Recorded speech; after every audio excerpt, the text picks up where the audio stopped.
5. The Bible and the concepts of being. Proponents of the social gospel and of social action by the churches are insistent on reading the Bible in terms of this continuity concept. The whole of the Bible, however, sharply militates against it. First, a sharp discontinuity between the sovereign, absolute, and omnipotent God and man, his creature, is declared. There can exist between man and God only an ethical, not a metaphysical community, whereas the community of being prevails in the pagan concept of the kingdom. Second, because man is a sinner, the ethical community of life in the kingdom of God is limited to those who are regenerate in Jesus Christ. In both Old and New Testaments, the community is ethical, rests on a vicarious sacrifice, typical in the Old, Jesus in the New Testament, and is sharply divisive with respect to humanity, discriminating between the saved and the lost. In John 6, the multitude, on perceiving the divine powers of the Messiah, sought forcibly to make him king on their terms, to control God thereby in terms of their own kingdom. Jesus, first, refused to accept their kingdom and crown, and second, offered them participation and membership only in his perfect humanity.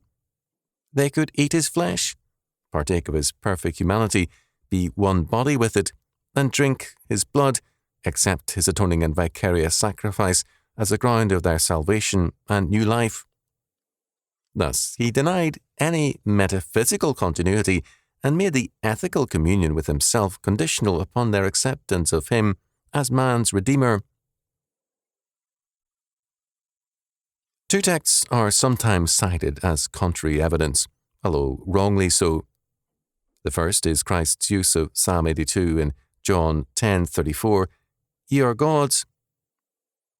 Psalm 82 is addressed to judges or civil magistrates. According to Scripture, judgment and vengeance belong to God alone, to be exercised, if not directly, then through his duly constituted law and authority in the home, church, and state.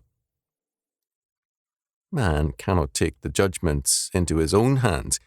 He can exercise it only under God in a God-given office, as father, presbyter, and state officer, and in that office only within the bounds of the Word of God. The use of the term God in Psalm 82 and elsewhere has reference not to the person but to the function of the office to fulfill God's law. In Psalm 82, such officers were warned that their wickedness is known to God, who denounces them, concluding, "I have said, ye are gods, but because of their treasonable iniquity, ye shall die like men." Jesus cited the psalm to issue the same warning to the leaders of his day, with this difference. The test of their divine authority was not merely their conduct towards those suing for justice, but also supremely their relationship toward himself. Because their office partook of the function, but not the person of God in the exercise of justice, now that he, the true Son of God, in person, nature, and function, had come, he was the first and foremost test of their office. They had tried to use Scripture against Jesus, claiming, "Thou, being a man, makest thyself God." Jesus answered by declaring himself to be not a man making himself God, but he whom the Father had sent into the world, his Son, God made incarnate. Again, John 3:6 is cited.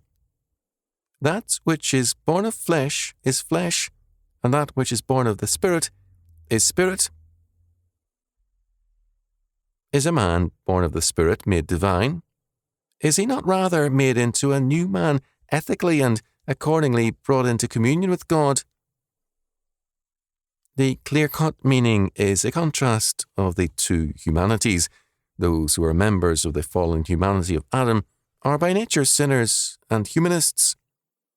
Those who are born of the Spirit are born into the new humanity of the last Adam, Jesus Christ.